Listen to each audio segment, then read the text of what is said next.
नमस्कार, खबर उत्तराखंड देख रहे हैं आप और मैं हूं आपके साथ गौरव राजेंद्र। बुलेटिन की शुरुआत करते हैं। पीएम मोदी ने बद्रीनाथ और केदारनाथ के निर्माण कार्यों का वर्चुअली ड्रोन के माध्यम से निरीक्षण किया।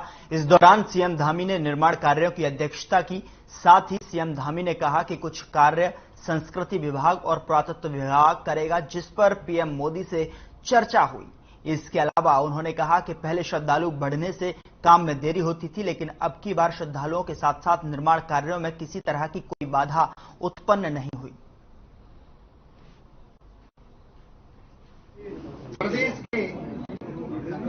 समय समय पर केदारनाथ जी का तो पहले से ही जो है वो चाहे वर्चुअल हो चाहे ड्रोन के माध्यम से लगातार उसकी समीक्षा करते रहते हैं।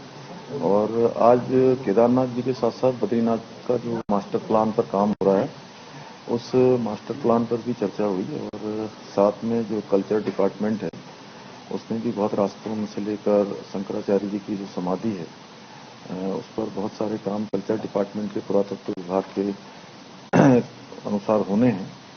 उन सभी पर चर्चा हुई है और हम लोगों ने यहाँ से चूंकि जो समय सीमा तय की गई है उस पर तेजी से काम हो रहा है। इस बार जहाँ श्रद्धालुओं की संख्या बढ़ी है, श्रद्धालुओं की संख्या बढ़ने के कारण से जो काम करने में एक चुनौती बन गई थी कि ज्यादा भीड़ होने के कारण से कार्य प्रभावित न हो, लेकिन इस बार कार्य प्रभावित नहीं हुआ है। इस बार गत वर्षों की तुलना में 10 गुना ज्यादा काम हुआ है। प्रदेश के महामंत्री आदरणीय राजेंद्र बिष्ट जी से मैं मुख्यमंत्री पुष्कर सिंह धामी ने विधानसभा भर्ती घोटाले मामले में जानकारी देते हुए कहा कि इस मामले में कार्रवाई के लिए विधानसभा स्पीकर से अनुरोध कर चुके हैं। इस मामले में गठित कमेटी अपना काम कर रही है और जो भी भर्तियां बैकडोर से हुई हैं उनको निरस्त करते हुए दोषियों पर कार्रवाई की जाएगी।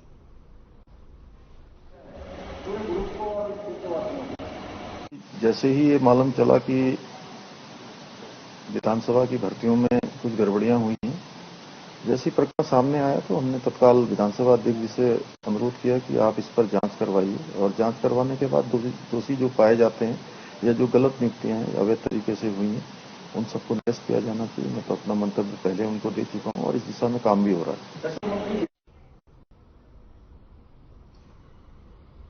सीएम पुष्कर सिंह धामी की विधानसभा क्षेत्र टनकपुर में एक अनोखी पहल हुई है। दरअसल टनकपुर में महिला सशक्तिकरण और बाल विकास विभाग की तरफ से विभिन्न आंगनवाड़ी केंद्रों में गर्भवती महिलाओं की गोद भराई की गई, जिसमें उन्हें फल, खजूर और अन्य खाद्य सामग्रियां दी गई। वहीं आंगनवाड़ी सुपरवाइजर गीता राजपूत ने बताया कि हर महीने 14 और 22 तारीख को आंगनवाड़ी केंद्र में गर्भवती महिलाओं की गोद भराई की जाती है। इसके अलावा केंद्रों में बच्चों का जन्मोत्सव कार्यक्रम भी किया जाता है। इस कार्यक्रम के तहत जच्चा बच्चा दोनों ही स्वस्थ रहें, इसका पूरा ख्याल रखा जाता है।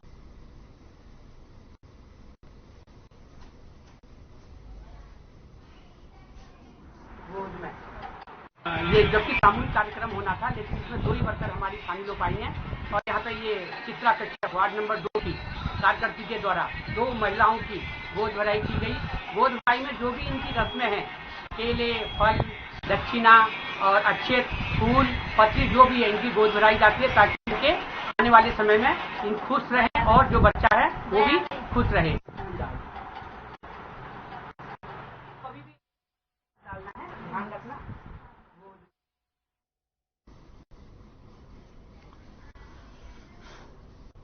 पूर्व मुख्यमंत्री और पौड़ी से लोकसभा सांसद तीरथ सिंह रावत इन दिनों अपने संसदीय क्षेत्र के दौरे पर हैं। गुरुवार को वे जनसंपर्क अभियान करते हुए देवाल पहुंचे, जहां कांग्रेस कार्यकर्ताओं ने उनका काले झंडे दिखाकर विरोध किया। कांग्रेस का आरोप है कि जब तीरथ सिंह रावत सीएम थे तब उन्होंने जो वादे किए थे उन्हें पूरा नहीं किया।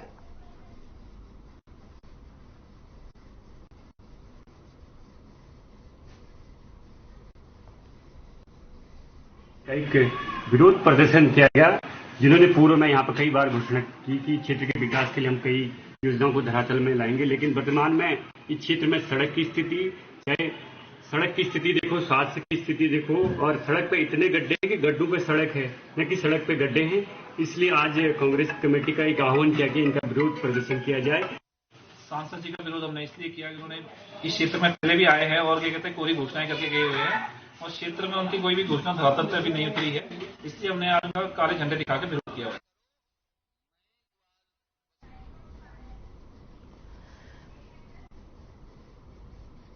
उधर कोटद्वार विधानसभा क्षेत्र के अंतर्गत गतिमान विकास कार्यों की प्रगति को लेकर उत्तराखंड विधानसभा अध्यक्ष रितु खंडूरी भूषण ने एक बैठक का आयोजन किया। इस दौरान विधानसभा अध्यक्ष ने जनहित की विकास परियोजनाओं में हो रही लापरवाही को लेकर कड़ी नाराजगी जताते हुए अधिकारियों को जमकर फटकार लगाई है।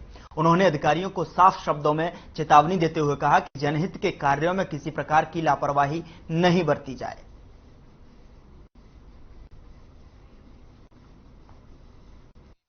देखिए, ऐसे पहले तो सारा मैंने रिव्यू किया कि हमारी सारे डिपार्टमेंट्स का, चाहे वो पीडब्ल्यूडी हो, जल संस्थान हो, कृषि हो, हॉर्टिकल्चर हो, सारे वेटनरी हो, उनका रिव्यू किया और जो भी समस्याएं पिछले 2-3 महीने में, क्योंकि बैठक एक बार पहले भी मैं कर चुकी हूँ, 2-3 महीने में जो चीजें मेरे समक्ष आई हैं या जो मैंने देखी हैं, उन बारे में अफसरों के साथ बातचीत हुई है, किस तरह से प्रोग्रेस हुई है, कितनी सड़कें बनी हैं, पानी की क्या स्थिति है, क्यों हमारे सैंक्शंस नहीं हो पा रही।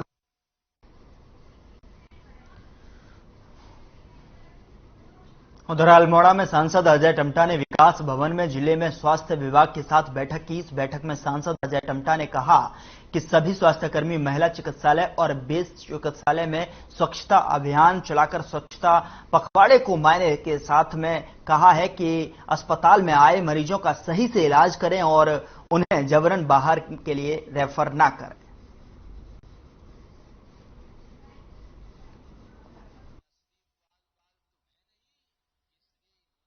मेडिकल कॉलेज और अल्मोड़ा बेस हॉस्पिटल और महिला हॉस्पिटल, इन तीनों के लिए मैंने बोला है कि जो स्वच्छता अभियान भारत सरकार के माध्यम से चल रहा है, उसके लिए एक अच्छी प्लानिंग करिए और जो कचरा हॉस्पिटल से निकलता है उसको कैसे हम डिस्ट्रॉय करने के लिए एक प्लानिंग करिए, जो अभी तक कर रहे हैं ये लोग। उससे बड़ी अब प्लानिंग करनी पड़ेगी, क्योंकि मेडिकल कॉलेज बनने के बाद हमारे पास ज्यादा वेस्ट आएगा और उससे कोई समस्या उत्पन्न ना हो, और स्वच्छता पखवाड़े के माध्यम से हम इसको भी एक लक्ष्य को निर्धारित करें।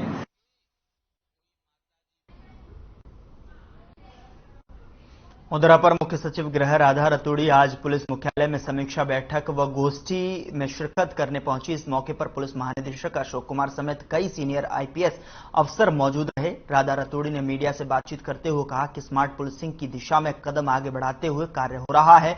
अब हाईकोर्ट में जमा होने वाले शपथ पत्र ऑनलाइन किए जाने व मुकदमा में जो गवाही होती है उसे ऑनलाइन कराए जाने की तैयारी है और इसी क्रम में सभी से बातचीत भी की गई है। राधा रतूड़ी का कहना है कि बच्चों व महिलाओं के साथ होने वाले अपराधों पर गंभीरता के साथ और संवेदनशीलता के साथ में काम हो रहा है, ऐसी अपेक्षा की गई है। और वहीं पुलिस महानिदेशक का कहना है कि ऑनलाइन इन दोनों स्वास्थ्य व्यवस्थाओं से शपथ पत्र दाखिल होने से बड़ी राहत मिलेगी। शपथ पत्र का काम थोड़ा आसान है, लेकिन गवाही ऑनलाइन कराए जाने के लिए अभी भी बड़ी व्यवस्था करनी होगी, जिसकी तैयारी में पुलिस महकमा जुटा हुआ है।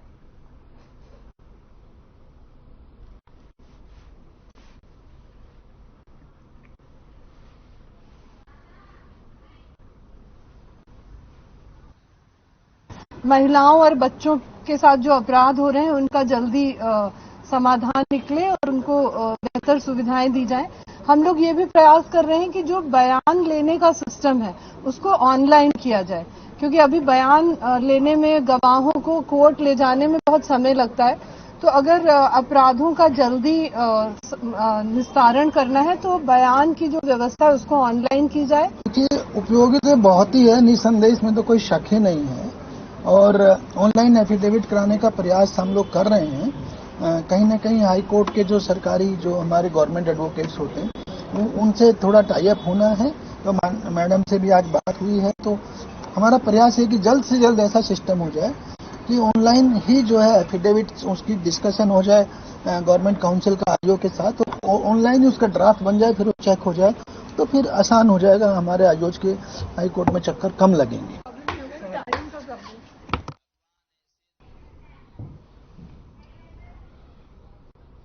उधर हल्द्वानी में सेवा पखवाड़े के तहत नैनीताल जिला पंचायत अध्यक्ष बेला तोलिया और बीजेपी के वरिष्ठ नेता प्रमोद तोलिया ने दिव्यांगों को व्हीलचेयर, कान की मशीन और छड़ियों का वितरण किया। इस कार्यक्रम में बीजेपी के नैनीताल जिला अध्यक्ष प्रदीप बिष्ट ने भी शिरकत की।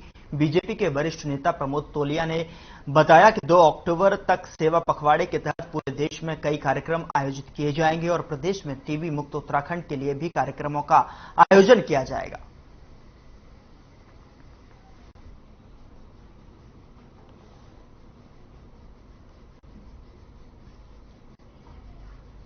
इस जिले द्वारा यहाँ पर दिव्यांगों को कृत्रिम अंग दिए जा रहे हैं जरूरतमंदों को। तो यहाँ पर अभी जो लाभार्थी हैं वो आ रहे हैं यहाँ पर। उसमें कृत्रिम अंगों में जैसे व्हील चेयर है, कान की मशीन है, छड़ी है, उनके जरूरत के हिसाब से उनको यहाँ पर सामान दिया जा रहा है। 15 सितंबर से लेकर 2 अक्टूबर तक हमारा सेवा पखवाड़ा चल रहा है, जिसके तहत आज 22 तारीख को नैनीताल जिले के ये हल्द्वानी विकासखंड के पास लक्ष्मी बैंक्वेट हॉल में ये सेवा पखवाड़ा के तहत दिव्यांगों को कृत्रिम अंग वितरण किए जा रहे हैं, जिसमें हमारी पैर साइकिल है, व्हील चेयर है, बैसाखी है, तमाम कान की मशीनें हैं। उनको यहाँ विकलांग लोग आए हैं क्षेत्र से, तो उनको ये सामग्री दी जा रही है। उधर all India motor transport Congress के प्रदेश महासचिव आदिश सैनी ने प्रेस कॉन्फ्रेंस आयोजित करते हुए कहा कि भगवानपुर से बहादुराबाद सिडकुल रोड पर पैसे देकर ट्रकों की एंट्री की जा रही है और पैसे न देने वालों को जाने नहीं दिया जा रहा है, जिसकी वजह से ट्रकों को भगवानपुर से बहादुराबाद दुगना टोल टैक्स देकर जाना पड़ रहा है, जिससे उनका सफर भी दोगुना हो जाता है। उन्होंने टोल प्लाजा पर मनमानी आरोप लगाया। आदिश सैनी ने कहा कि अगर टोल प्लाजा की मनमानी नहीं रोकी गई तो टोल प्लाजा में धरना प्रदर्शन किया जाएगा।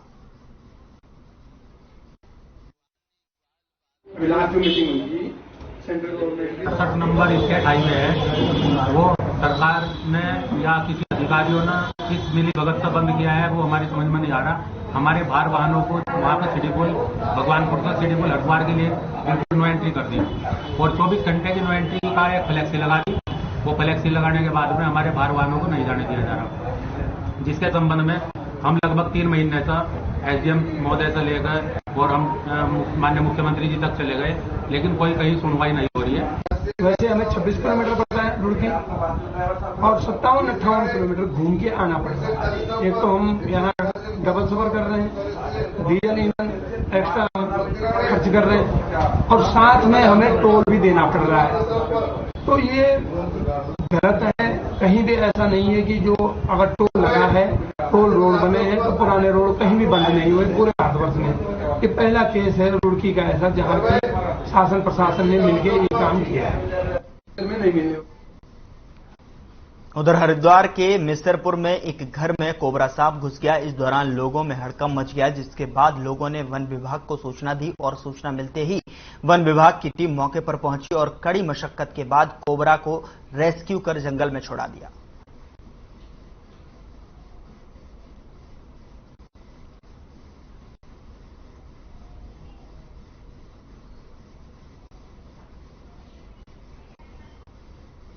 खबर ऋषिकेश से है, जहां जीएसटी के रजिस्ट्रेशन और रिटर्न फाइल को लेकर आ रही दिक्कतों के संबंध में अधिकारियों ने जागरूकता शिविर का आयोजन किया, जहां जीएसटी के अधिकारियों ने व्यापारियों की समस्याओं को सुना और साथ ही ज्यादातर समस्याओं का समाधान मौके पर ही किया गया।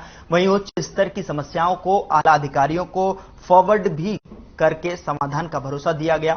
जीएसटी के असिस्टेंट डायरेक्टर अंजनी कुमार सिंह ने बताया कि लिखित और मौखिक रूप से व्यापारियों की समस्याएं बताई गई हैं, जिन्हें अधिकारियों ने अपने पास नोट कर लिया है, जिससे कि भविष्य में इन समस्याओं से व्यापारियों को परेशान न होना पड़े।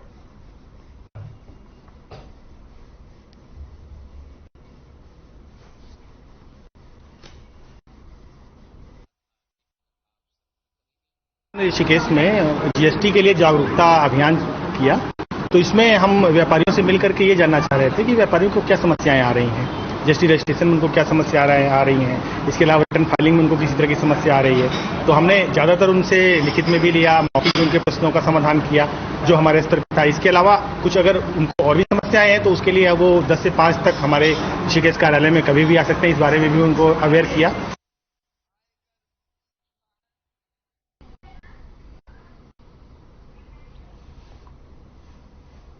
उधर विकासनगर में 23 सितंबर को दलित समाज के उत्पीड़न के खिलाफ महापंचायत बैठक की जाएगी, जिसको लेकर भारतीय संवैधानिक अधिकार संरक्षण मंच के संयोजक दौलत कुमार ने कहा कि देश और प्रदेश में दलित समाज के लोगों का शोषण किया जा रहा है, जिसमें अल्पसंख्यक और दलित समुदाय के लोगों को शिविर का होना शिकार होना पड़ रहा है, जिसके खिलाफ दिल्ली में 23 सितंबर को एक महापंचायत का आयोजन किया जाएगा। इस दौरान उत्तराखंड समेत देश के तमाम राज्यों से 500 से अधिक संगठन के लोगों के शामिल होने की उम्मीद है। वहीं इस सभी मुद्दों को लेकर संसद घेराव की रणनीति तैयार की जाएगी।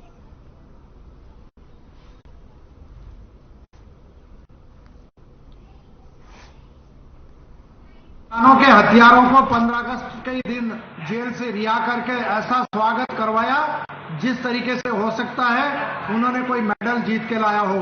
और अभी हाल में ही कुमाऊं के अंदर जगदीश हत्याकांड, कितना जो 2 बार का विधायक का चुनाव लड़ चुका है वो लड़का, उसको किस तरीके से हथौड़े से मार कर मौत के घाट उतारा, इसी को लेकर लगभग 500 संगठन कनाड प्लेस के पास पंचकुया रोड अंबेडकर भवन ग्राउंड में 23 तारीख को एक महापंचायत करने जा रहे हैं।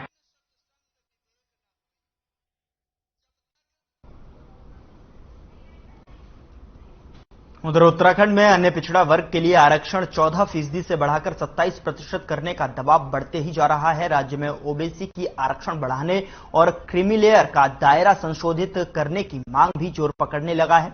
आपको बता दें कि ओबीसी आयोग पहले ही राज्य सरकार से इसकी सिफारिश कर चुका है, जहां कई राजनीतिक दलों और ओबीसी नेताओं का कहना है कि उत्तराखंड बनने के लिए समय ओबीसी के लिए 14% आरक्षण तय किया गया था। अब क्योंकि राज्य बने 20 साल से ज्यादा हो चुके हैं और इस दौरान ओबीसी का दायरा भी बढ़ा है, तो पिछड़े वर्ग के लोगों को मुख्यधारा में शामिल करने के लिए आरक्षण बढ़ाया जाना जरूरी है।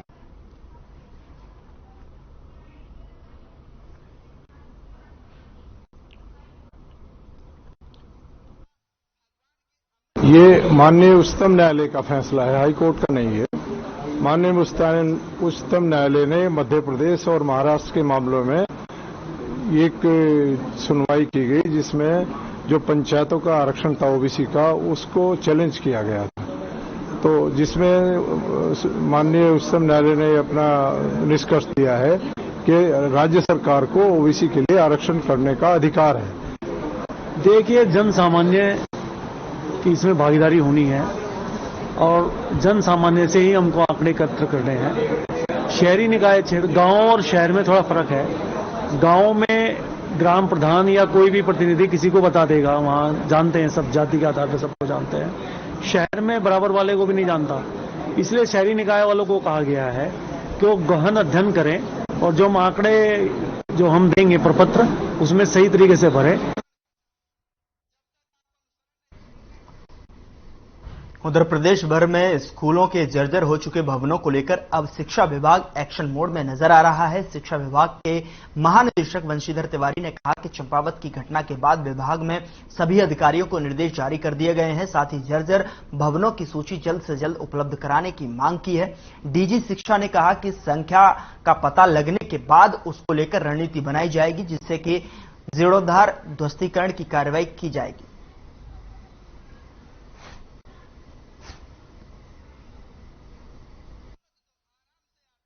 माननीय मंत्री जी द्वारा सुबह इसमें बैठक ली गई थी और जैसा कि आप सबको पता है पूर्व में इस तरह की दुखद घटना हमारे यहाँ हुई जहां निष्प्रयोज्य शौचालय गिरने से एक बच्ची की मृत्यु हो गई थी।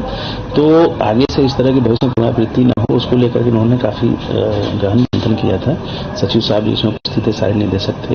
तो उसमें जो हमारे ऐसे भवन हैं जो निष्प्रयोज्य हैं, तो उनको आपदा प्रबंधन के तहत कैसे नियमानुसार करके उसको डिमोलिश करना, उसको करना है।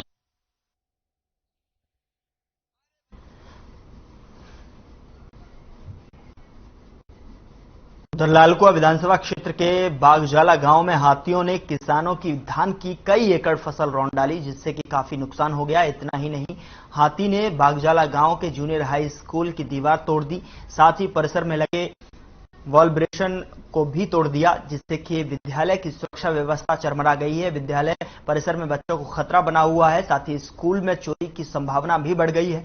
वहीं नैनीताल कांग्रेस एससी विभाग के जिला अध्यक्ष इंद्रपाल आर्य ने पीड़ित किसानों के साथ खेतों का मुआयना किया। इस दौरान किसानों ने खेत में हुए नुकसान का मुआवजा देने की मांग की। उन्होंने कहा कि वन विभाग से कई बार शिकायत करने के बाद भी विभाग कोई ठोस कदम नहीं उठा जा रहा है। उन्होंने वन विभाग से मांग की कि हाथी द्वारा तोड़ी गई दीवार का पुनर्निर्माण किया जाए, ताकि विद्यालय में बच्चे सुरक्षित शिक्षा ग्रहण कर सकें।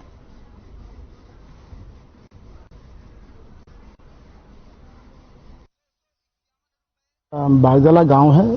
इसमें जो स्कूल है एक हमारे जूनियर हाई स्कूल है, इसमें हो गया। और इस क्षेत्र में जितने भी काश्तकार हैं हमारे, यहाँ पूरा हाथी का आतंक चल रहा है लगातार। लेकिन जो हमारे किसानों की जो फसल है बिल्कुल बर्बाद हो चुकी है।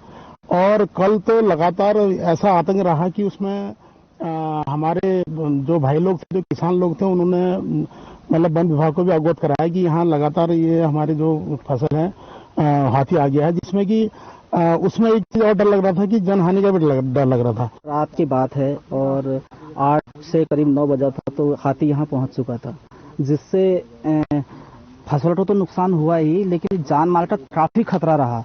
और घर के समीप हाथी पहुंच चुका था, जिससे कि गांव वाले काफी भयभीत हो चुके थे। और रात में हमने जंगलात विभाग को भी फोन किया तो वो लोग आए और फिर 2 से 3 बार उन्होंने गश्ती दी, लेकिन फिर भी हाथी ने आतंक मचाना नहीं छोड़ा।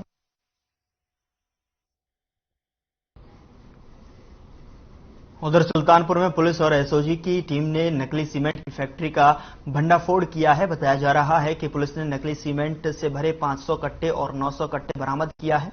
बता दें कि मुखबिर की सूचना मिलते ही एसओजी टीम मौके पर पहुंची और छोई रोड स्थित एक नकली सीमेंट की फैक्ट्री के गोदाम में छापेमारी की। इस दौरान खराब सीमेंट को नए कट्टों में भरा जा रहा था। उसी दौरान पुलिस ने मौके से 5 लोगों को गिरफ्तार कर लिया है। एसएसपी मंजुनाथ टीसी ने बताया कि नकली सीमेंट से भरे 500 कट्टे और 900 कट्टे पुलिस ने बरामद किए हैं।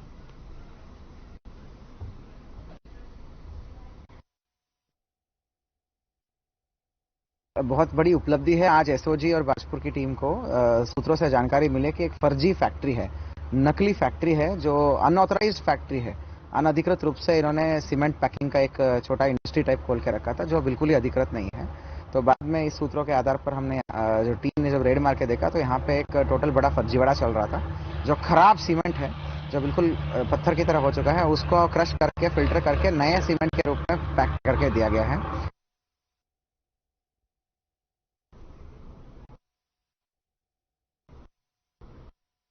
उधर देहरादून पुलिस को बड़ी कामयाबी मिली है। पुलिस ने चोर गिरोह का पर्दाफाश किया है। गिरोह ने आईएसबीटी चौकी के तहत एक घर में चोरी की वारदात को अंजाम दिया था, जहां चोरों ने 7 लाख के सोने पर हाथ साफ किया था, जिसका खुलासा करते हुए एसएसपी दिलीप सिंह कुमार ने बताया कि आईएसबीटी की चौकी पर आलोक नाम के व्यक्ति ने रिपोर्ट दर्ज कराई थी, जिसके बाद पुलिस ने टीम गठित की। मामले का खुलासा करते हुए पुलिस ने 4 लोगों को गिरफ्तार किया है। साथ ही चोरी का सारा सामान भी बरामद कर लिया है। पुलिस आगे की कार्रवाई में जुटी हुई है।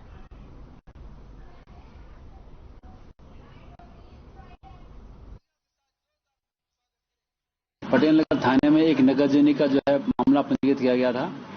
इसमें थाना पुलिस ने बहुत मेहनत करके बहुत इफेक्टिवली पता रसी करते हुए इस अभियोग का अनावरण कर लिया है। 4 अभियुक्त पकड़े गए हैं। ये चारों हापुड़ के रहने वाले हैं। इन चारों में से इनका गैंग लीडर जो है रोहित तोमर है। इसके विरुद्ध 8 मुकदमे हैं, जिसमें से 3 लूट के ही हैं। 3 लूट के मुकदमे हैं और अन्य जो है एक गैंगस्टर का भी है, एक नकबजनी का है।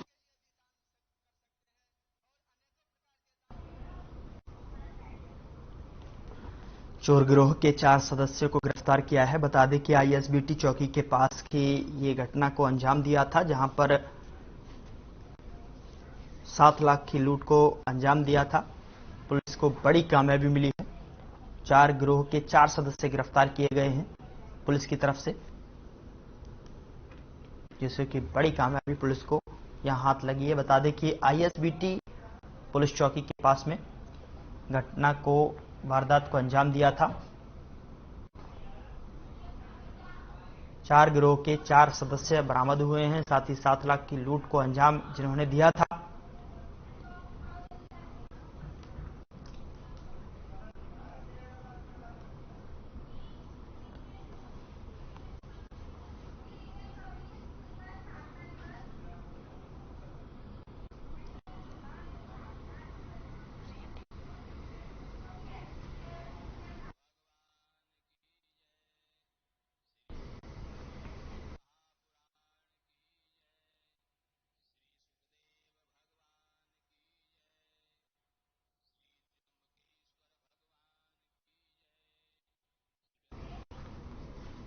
स्कूल के स्थापना दिवस को लेकर सीएम धामी लाइव हैं, आपको सुनवाते क्या कुछ कहे।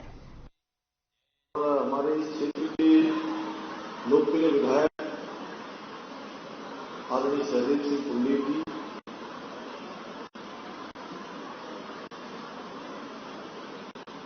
विशिष्ट अतिथि आदरणीय खन्ना साहब, विद्यालय के समिति के सदस्य श्री हरदीप जी, निदेशक ए.के. सिंह जी, संयुक्त सचिव रत्ना सिंह जी, अशोक प्रसाद जी, कार्यकारी प्रधानाचार्य श्री मणि सिंह जी तथा वरिष्ठ शिक्षक आदरणीय अतुल जी, बीपी गतमोला जी, श्रीमती शकुंतला दुरान जी एवं यहाँ पर उपस्थित हमारे पूज्य स्वामी जी, चक्रपाणी जी एवं आए हुए सभी अतिथिगण, सभी अभिभावकगण और विद्यालय के सभी शिक्षकगण एवं कार्यक्रम में जिनके नाते, जिनके निमित्त आज यहाँ फाउंडर डे हम मना रहे हैं, आदरणीय बाबू जी का जन्मदिन मना रहे हैं, उसके निमित्त हमारे प्यारे प्यारे छात्र एवं छात्राएं, मैं सबसे पहले तो पूरे विद्यालय परिवार आज इस स्थापना दिवस की बहुत बधाई देता हूं। आज 22 वर्षों का एक सफर लगातार, मुझे याद है सन 2000 में जहां ये स्कूल का शिलान्यास हुआ था, स्कूल प्रारंभ हुआ था, तब से लेकर लगातार जहां एक बार बहुत कम छात्र संख्या से शुरू हुआ विद्यालय, आज हर दृष्टि से मैं समझता हूं कि जितने भी यहाँ विद्यालय हैं, उत्तराखंड राज्य के अंदर चलने वाले सभी विद्यालयों से श्रेष्ठ विद्यालय के रूप में ये आईपीएस विद्यालय यहाँ पर काम कर रहा है, बच्चों की शिक्षा दीक्षा के क्षेत्र में काम कर रहा है। अभी आदरणीय बाबू जी बता रहे थे कि दून स्कूल में जिस प्रकार की भी पढ़ाई होती है, जितने प्रकार हैं, चाहे वो बच्चों का मानसिक हो, शारीरिक हो, खेल के क्षेत्र में हो, हर क्षेत्र में, चाहे काउंसलिंग हो, वो सारा। फिलहाल बुलेटिन में इतना ही। नमस्कार।